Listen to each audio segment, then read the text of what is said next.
Baik, bismillahirrahmanirrahim. Assalamualaikum warahmatullahi wabarakatuh. Selamat pagi semuanya, anak-anakku yang di rumah. Walaupun tetap di rumah, kita belajar daring, tetap semangat.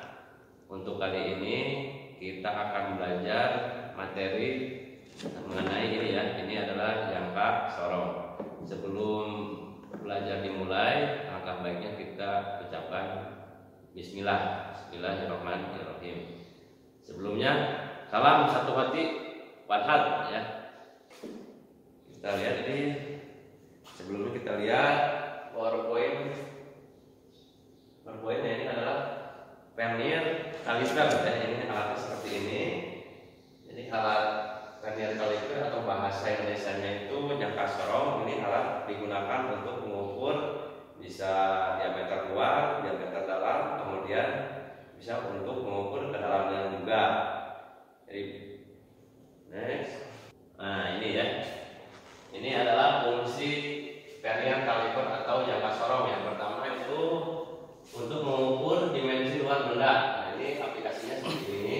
Ini mengukur poros ya. Cara mengukurnya seperti ini. Ini yang dipakai. Kemudian yang kedua itu mengukur dimensi dalam benda. Nah ini kita mengukur pada poros roda. Ini cara mengukurnya seperti ini. Ini yang dipakai. Yang ketiga fungsinya itu untuk mengukur kedalaman atau ketinggian benda ya. Nah ini kita aplikasikan untuk mengukur ketebalan atau kedalaman kanvas rem ya. Caranya seperti ini. Kemudian yang terakhir itu yang keempat itu fungsinya untuk mengukur ketebalan benda. Itu sama menggunakan outside jauh ya. Oke, selanjutnya ada bagian-bagian vernier kaliper, bagian-bagian jangka sorong ya. Nah ini seperti yang Bapak bilang tadi, yang di atas seperti ini itu namanya inside jauh ya, atau rahang dalam. Itu digunakan untuk mengukur diameter dalam. Kemudian yang kedua ada yang namanya outside jauh, ini seperti ini. Ini digunakan untuk mengukur diameter luar. Selanjutnya ada yang namanya clamp screw ya. Ini seperti tulisannya clamp screw, artinya ini screw ya. Ini bisa diputar seperti ini. Ini fungsinya untuk mengencangkan ini slider ya. Ini slider itu kenapa disebut slider? Karena dia bisa bergerak maju dan mundur. Kemudian selanjutnya ada yang namanya main scale atau skala utama. Nah ini seperti yang ada di sini. Itu namanya skala utama. Satuannya biasanya mililiter ya. Kemudian selanjutnya ada yang dinamakan depth bar ya. Depth bar ini, nah ini seperti ini ya. Fungsinya untuk mengukur kedalaman ya. Untuk mengukur kedalaman suatu benda. Atau bisa juga mengukur ketebalan. Pada tadi aplikasikan konsen juga bisa ya. Yang akan kita bahas di sini ada dua jenis jangka sorong ya. Jadi yang pertama ini adalah jangka sorong jenis ketelitian 0,02 mm. Untuk yang kedua di sini adalah dengan ketelitian 0,05 mm. Nah ini ada ya dua ya. Ada 0,05 mm dan yang kedua itu ada 0,02 mm. Ya selanjutnya. Nah kemudian selanjutnya hal-hal yang harus diperhatikan sebelum menggunakan. Yang pertama itu periksa sebagai berikut. Garis 0 itu harus sejajar ya. Jadi yang pertama itu kita periksa dulu. Ini pada 0 itu harus sejajar. Ketika ini sudah sejajar maka jangka sorong ini berarti bisa digunakan ya. Ketika kita tidak sejajar maka jangka sorong ini berarti mengalami kerusakan, artinya sudah tidak teliti lagi dan tidak bisa digunakan. Kemudian selanjutnya, nah ini outside jauhnya ya. Jadi ini tidak boleh menggang seperti ini atau tidak boleh melewati cross seperti ini. Berarti kalau jangka sorongnya seperti ini, artinya vernier kaliper ini berarti tidak bisa digunakan ya, harus diganti. Nah selanjutnya ada keluar ya. Jadi yang pertama itu misalkan kita akan mengukur ini balpen ini ya. Jadi yang pertama itu harus posisinya itu harus tegak lurus ya, seperti ini. Tidak boleh miring ya. Kalau miring itu salah. Pasti pembacaannya akan berbeda seperti ini. Ya, ini yang benar. Ya, ini harus tegak lurus seperti ini. Ya, tidak boleh miring atau miring seperti ini, nggak boleh. Kemudian selanjutnya mengukur diameter dalam. Nah, ini untuk mengukur diameter dalam kita nanti sampel ke sama ya seperti yang digambar.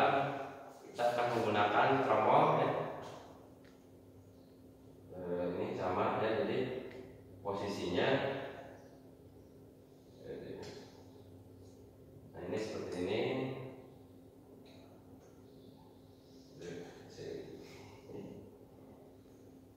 Posisinya seperti ini. Ini posisinya itu harus di tengah-tengah ya.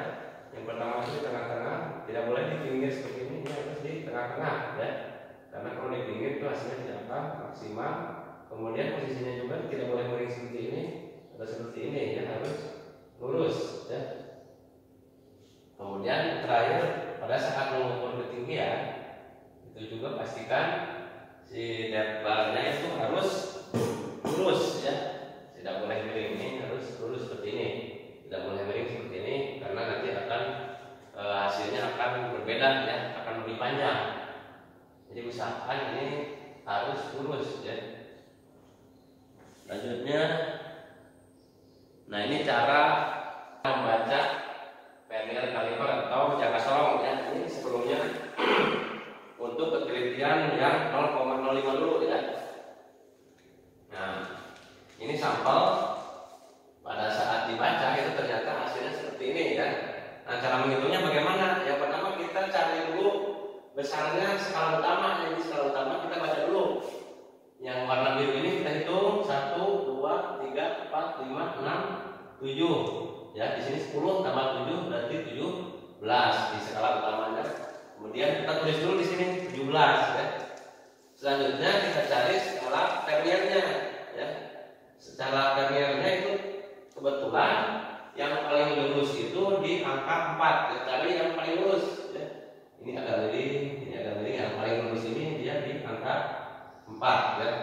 Berarti yang dihitung itu angka 4. 4 itu kan berarti 0, 1, 2, 3, 4, 5, 6, 7, 8 ya. Karena ada 8. Berarti di sini ya, di sini 8 dikali ketelitiannya itu 0,05 ya. Hasilnya 0,4. Jadi 17 ditambah 0,4 itu hasilnya berarti sama dengan 40 mm ya. Kita coba langsung saja dipraktekkan ya. Ini kita ukur. Misalkan kita sama seperti tadi, kita akan mengukur diameter luar ini ya. Kita akan mengukur diameter dalam kuda.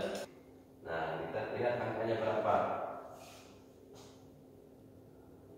Nah, ini foto ini. Berarti 30, lebihnya itu 35 ya. Kemudian setelah kita tahu skala utamanya itu adalah 35, kemudian selanjutnya kita cari yang skala verniernya mana yang paling lurus. Nah, ini kebetulan ya, pada pengukuran ini kebetulan ini pas ya. Jadi hasilnya 30 ini kebetulan yang lurusnya ini jadi 36 mm ya. Jadi kalau yang lurus seperti ini tidak usah mencari skala verniernya ya. Selanjutnya kita akan membaca pengukuran untuk jangka sorong yang ketelitiannya 0,02 ya. Nah, misalkan hasilnya seperti ini, didapat hasilnya seperti ini. Cara menghitungnya bagaimana? Kita hitung dulu seperti tadi sama ya. Kita hitung dulu skala utamanya. Nah, yang di atas ya, kalau di sebelah sini, yang warna biru ini dia 1, 2, 3, 4, 5, 6 ya. Ini 6 ada lebih, berarti kalau lebih seperti ini berarti harus dicari dulu skala linearnya. Kalau yang tadi kita ukur kebetulan lulus, jadi tidak bisa dicari dulu skala linearnya. Nah, ini karena ada lebih sedikit berarti dicari skala linearnya berapa. Cari yang paling lurus seperti biasa. Nah, ini kebetulan yang paling lurus itu di angka ini ya, 4, 5, 4,4. Jadi kita hitungnya 0, 1, 2, 3, 4, 5 ya, 10, 15, 15, 20, 21, 22, 23, 24.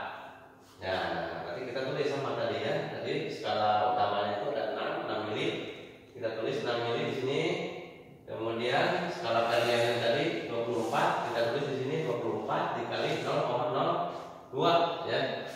Sama dengan 0,48. Jadi hasilnya itu 6 ditambah 0,48 itu hasilnya 6,48 mm. Seperti itu. Nah, langsung kita coba ya. Kita akan mengukur diameter luar dari baut ini ya. Kita coba seperti ini ya. Kemudian dikunci lagi seperti biasa, dikunci lagi. Nah, kita baca. Nah, ini hasilnya seperti ini. Kita baca dulu seperti biasa skala utamanya berapa. Di sini 0, 1, 2, 3, 4, 5, 6, 7, 8, 9 ya, lebih sedikit. Cari yang paling lurus. Paling lurusnya ini kebetulan di angka 3 ya. Jadi tinggal 3. Nah, jadi hasilnya dia di angka skala utamanya itu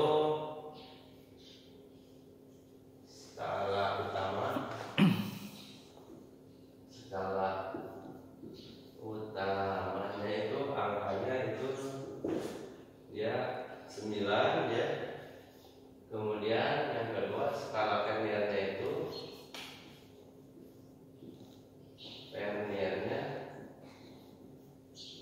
di angka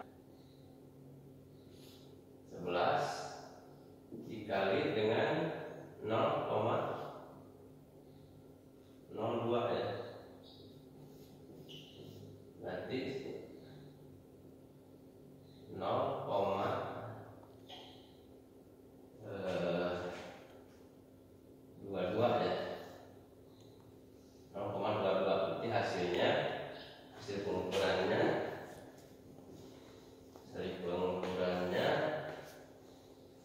sama dengan 9,22 mm. Ya, seperti itu. Oke, selanjutnya. Nah, ini selanjutnya ada yang perawatan ya. Ini yang pertama, sebelum sudah pemakaian itu ini mesti dirawat, harus bersih ya, tidak boleh kotor, karena nanti kalau misalkan kotor akan seperti ini, terdapat karat sehingga slidernya itu akan rusak ya, tidak bisa bergerak. Kalau yang parah itu tidak bisa bergerak sama sekali. Jadi ini mesti dibersihkan. Kemudian juga kalau bisa itu dipakai ini ada di rumah saja. Kemudian jangan dilempar, yang pasti ya. Letakkan itu kita simpan baik-baik, jangan dilempar. Kemudian jangan ditumpuk dengan udara air, karena itu mengakibatkan kerusakan juga. Nah, ini yang selanjutnya adalah memasih tipis, bisa dengan oli bersih atau grease juga bisa. Dan yang kelima, jangan disimpan di bawah matahari, jangan dijemur ya. Artinya di sini harus disimpan di dalam ruangan. Kemudian yang terakhir, periksa atau perawatan berekam selama disimpan ya. Jadi selama disimpan ini sekali-kali kita harus merawatnya, dibersihkan, ditambah polis seperti step yang nomor 1 sampai dengan nomor 4 tadi ya. Seperti itu untuk perawatannya. Karena harga yang kasarong ini lumayan mahal, maka perlu dilakukan perawatan yang